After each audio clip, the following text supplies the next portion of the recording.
The low voter turnout rate in our elections is proof that our government has already failed. If the majority of the people do not participate in a system, then the system is not theirs. I should like to see a "Don't Vote" campaign. I should like to see the voter turnout rate at 0%. And even if a few thousand people nationwide still voted, I think a strong case could be made for dismantling our government. I think the case could be made now.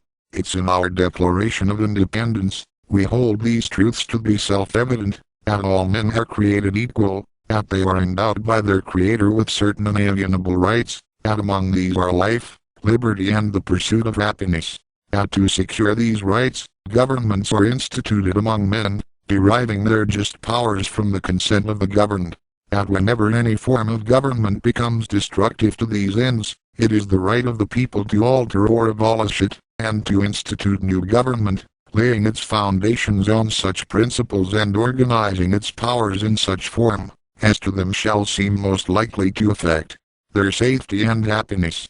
Imagine if the people actually exercised this right, the right to have a government that serves them. Imagine if we told the government with a deafening silence at the polls that it is not a government worth participating in. What might result? The Supreme Court would almost assuredly not have the courage or the honesty of heart to rule in favor of a revolution, if a legal team could even be found with the courage to bring such a case forward, the people versus the United States government. But the campaign itself might give people pause to question. If they realized their own complicity to a system they now understood to be foreign and grotesque, then what might they do? I'm talking about a peaceful revolution, people. I'm talking about making a loud and clear statement to the powers that be. And I'm talking to the powers that be, not least of which we ourselves are part, if in no way other than our simple, dumb complacency, in our willingness to give away our own power.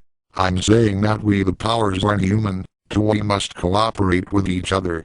If you would have the status quo, then, by all means, vote for your preferred candidate, out of a pool of men lesser than the men and women you meet daily. Participate. Claim your system and all that it has wrought. But if you would reject this system, if you would truly see it changed or reformed, then do not participate. Do not vote. Say to the system that it is not your system. Say that we have better systems in mind. And if the powers do not listen at first, let the rebels of the system itself, the lawmakers, let the legal system live up to its true creed, to serve and protect the people.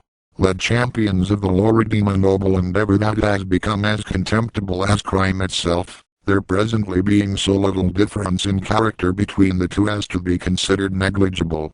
Let the case against the system be made through the system, and if the captains of the system will not hear the reason of the appeal, let further steps be taken as the people shall see fit. The current captains and powers would do well to take a page from history, from the days of the American Revolution. Appeals were made, and neglected.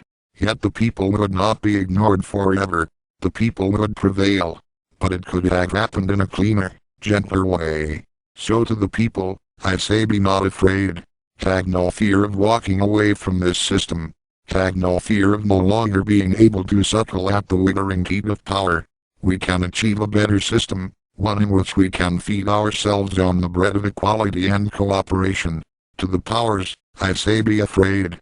Rightfully so, you should fear and dread the awful power which you have been entrusted to wield. You have abused the highest privilege and responsibility, the privilege of leadership, which is correctly understood as service to others, not control of others for personal gain. To you, reader, I ask that you choose. Choose where you will stand. Will you stand on the side of power and control? Will you, in fact, remain the weary pillar that supports and upholds this burdensome, heavy system? Or will you walk away from it? Will you let it collapse under its own ponderous weight? Will you reclaim your own power and, from the rubble of a clumsy, controlling system, stand up and build a better way? I humbly hope that the people will make this statement. That we will make a statement for peace and change, for advancement, for a more cooperative way, and I hope, for all our sakes, that we will be heard.